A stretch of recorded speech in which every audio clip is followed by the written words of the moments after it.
Udah. Assalamualaikum warahmatullahi wabarakatuh. Salam warahmatullahi wabarakatuh. Sobat Sokin, sobat kisah inspirasi yang luar biasa nih ya, selalu smart. Alhamdulillah hari ini kita kedatangan Sobat Sokin, ya, sobat kisah inspiratif yang bernama Mas Indra. Dia seorang apa namanya Mas? TU. Ya. Awal disebut biasanya dengan operator sekolah ya.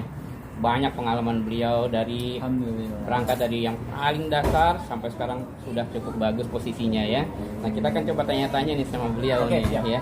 Mungkin bisa berbagi kisah nih dari Mas Indra ya terkait dengan bidang kerja yang digeluti sekarang nih dari awal ya. Apakah dari awal sudah seperti sekarang nih langsung punya kompetensi mampu menjadi seorang operator ya, menguasai semua bidang IT dan sebagainya, atau ada kisah-kisah unik nih ya yang bisa jadi inspirasi buat Sokin semua nih sobat kisah inspiratif, dan insya Allah bisa menjadi suatu yang sangat luar biasa manfaatnya. Silahkan Mas Indra. Oke, Bismillah ya. Ini saling berbagi kisah aja, terutama untuk para sobat Sokins ya. Apa Sokins tadi? Sobat kisah inspiratif. Sobat kisah inspiratif luar biasa. Semoga bisa menjadi inspirasi dan amin. Berbagi. Amin. Adapun saya sebagai TU operator itu memang dari awal nol karena saya lulusan SMA.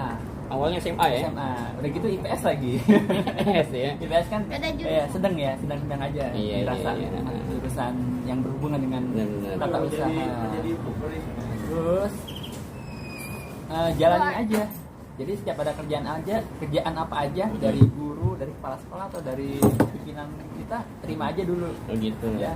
Jangan bilang nggak bisa nanti gampang nih, makanya lihat dulu ya. Kita coba kerjain. Pastinya kan salah kerjaan kita karena memang nggak bisa.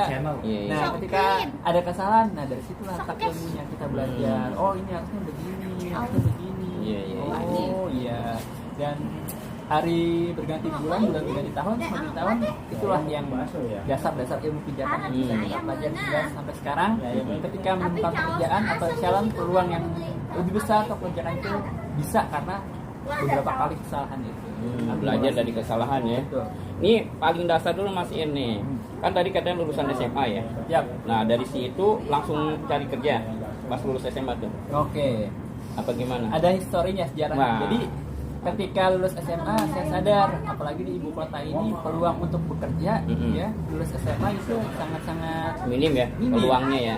Ada tuh office boy, terus cleaning service dan lain sebagainya nggak terlalu tertantang. Cita-cita saya dulu kan jadi presiden. Masya Allah, luar biasa ya. Tapi makin beranjak semakin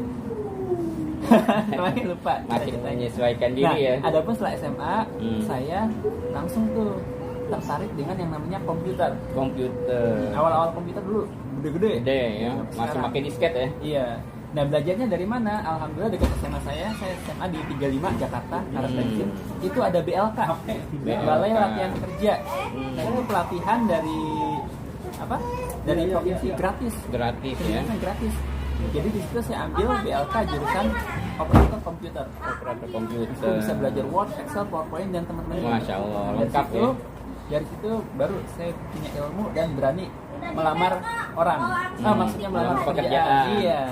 Iya. Berbekal ilmu dari BLK tadi. Betul. Terkait dengan komputer, akhirnya coba mencari peluang usaha yang sesuai dengan potensi dari BLK tadi ya. Itu kisah awal ya. Nah, terus akhirnya berlanjut bekerja ya. Tadi katanya satu kata kunci, coba dulu sambil belajar ya.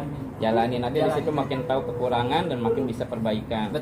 Dan sampailah sekarang posisi seperti sekarang ini ketua TU atau ketua operator, mantep ya. Sekarang operatornya di bidang apa nih? Operatornya sekarang di bidang keuangan, lebih mengurusi keuangan sekolah ya. Baik. Gimana tuh dalam mengatasi atau mensiasati perihal yang dianggap mungkin ada kesulitan terkait dengan kondisi sekarang kan semua serba baru, serba cepat ya.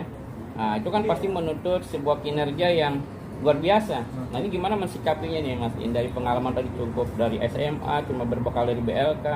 Nah, sekarang dapat tantangan operator di masa kini serba cepat, serba harus bisa membuka peluang-peluang berpikir ya. Nah, gimana tuh? Di sambil ngopi ya. Ngopi-ngopi. Sokin ya. Jangan lupa nih kopinya ini. Bisa di sini nih. Bisa pesan juga kopinya ini ya. Nah, silakan Mas In berbagi kisah. Bismillahirrahmanirrahim. Oke, jadi seperti yang tadi saya katakan di awal, ketika diminta atasan untuk mengurusi masalah keuangan sekolah, ya pastinya kan sama, terima aja dulu. Ya siap bos, komandan, ya. siap bos. Komandan. Dan pastinya salah ya, karena nggak ada awal-awal ya.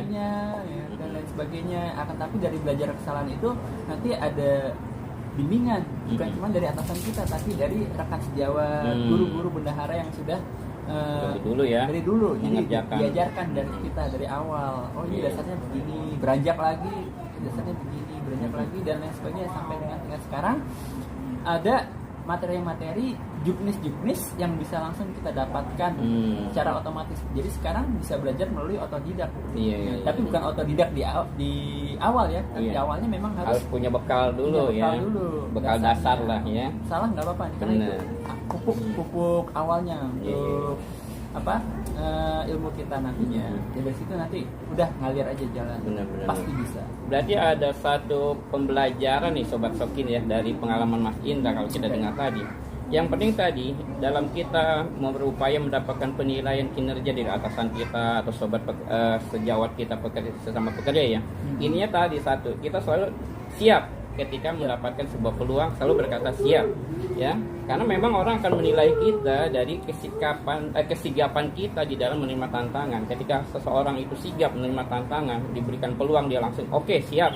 Itu biasanya punya nilai tersendiri ya, nilai plus di mata orang lain biasanya. Walaupun nanti ketika berjalannya ada plus minusnya ya. Disitulah kita coba berupaya, tadi kata Mas Indra, disitulah kita harus belajar dari kekurangan tadi. Kalau enggak dimulai kan nggak tahu saya ini bisa apa enggaknya kalau nggak dimulai. Paling tidak ketika diberikan peluang untuk menerima sesuatu ya, amanah misalkan, siap pokoknya. Ini Sobat Sokin ya, ini pelajaran berharga nih, dimanapun kita kalau mau eksis ya dalam persaingan pekerjaan, di dalam persaingan yang begitu ketat di dunia sekarang ini, itu orang kan lebih tertarik sama orang yang selalu sigap di dalam menerima amanah. Ketika diberikan gimana nih, kamu bisa kerjakan, siap, saya mencoba begitu. Nah, itu orang kan senang ya memberikan pada orang-orang seperti itu. Ya kan Mas In? Iya. Bahasa Inggrisnya ada tuh. Apa itu? Positif dulu aja. Positif dulu ya. Coba bayangkan Sobat Sokin kalau kita ya memberikan amanah pada seseorang, baru kita tawarin udah bingung dia, gimana ya, belum melangkah dia udah takut duluan, aduh gimana kalau saya begini. Jadi dibayangin yang negatifnya, padahal semua manusia punya peluang positif yang besar ya. Setiap orang itu pasti diberikan karunia oleh Allah kemampuan, cuma kadang-kadang dia nggak tahu untuk menggalinya. Disitulah perlu usaha untuk mencoba, baru ketahuan di mana potensi dia yang harus bisa dikembangkan. Begitu kira-kira gimana Mas In? Oke, Sobat Sokin nih sebagai penutup ya, tahu bahasa Inggrisnya risiko? Nah, tahu nggak risiko? Bahasa Inggrisnya apa itu ya? Mas Enggar kayak kita tahu nih, risiko ya, bahasa Bekasi itu. Bahasa Inggrisnya ada 4 huruf, RISK. Kalau kita plesetin dikit ke bahasa Indonesia itu bisa jatuhnya ke rezeki. Jadi semakin besar risiko kita, pekerjaan kita, ingat ada rezeki yang lebih besar ya. Gitu. Seperti itu. Jadi antara resiko dengan rezeki itu berbanding lurus ya. Makin besar resikonya, makin peluang besar rezekinya ya. Masalah sebuah inspiratif baru nih ya. Sobat Sokin sekalian, dari sobat kita Mas Indra ya, sangat inspiratif kisahnya. Yang pertama, kalau kita bisa ambil hikmah yang pertama ya, beliau selalu mengambil peluang ya, ketika walaupun lulusan SMA ada peluang untuk mendapatkan ilmu lewat BLK tadi, Balai Latihan Kerja ya, beliau ikut ya. Kenapa? Karena setiap peluang itu kita nggak tahu suatu saat nanti pasti ada manfaatnya. Jangan kita pernah menolak sebuah peluang, ambil. Yang kedua tadi, ketika kita diberikan amanah oleh seseorang, tunjukkan bahwa kita dengan sikap siap ya, siap menjalankannya. Masalah nanti bisa atau tidak itu akan seiring jalannya waktu, kita bisa sambil perbaikan ke belajar. Nah itu. Yang ketiga tadi apa Mas? Risiko. Siap menanggung resiko. Kenapa? Karena resiko itu pada hakikatnya katanya tadi berbanding lurus dengan rezeki. Makin besar resikonya, maka peluang mendapatkan rezekinya lebih besar ya. Orang kalau resikonya kecil itu mah cukup jadi pengkipas angin katanya ya. Cuma bongkar dikit ya, lalu pasang lagi udah muter ya. Cuma dapatnya segitu juga ya. Nah, benar Mas ini ya? Benar sekali. Nah, Sobat Sokin, siap mau jadi manusia yang berprestasi? Siap maju? Maka jangan takut resiko dan harus berani mencoba. Demikian kisah inspiratif kita pada hari ini. Mudah-mudahan bermanfaat buat semuanya. Wassalamualaikum Sobat Sokin. Tunjuk jari.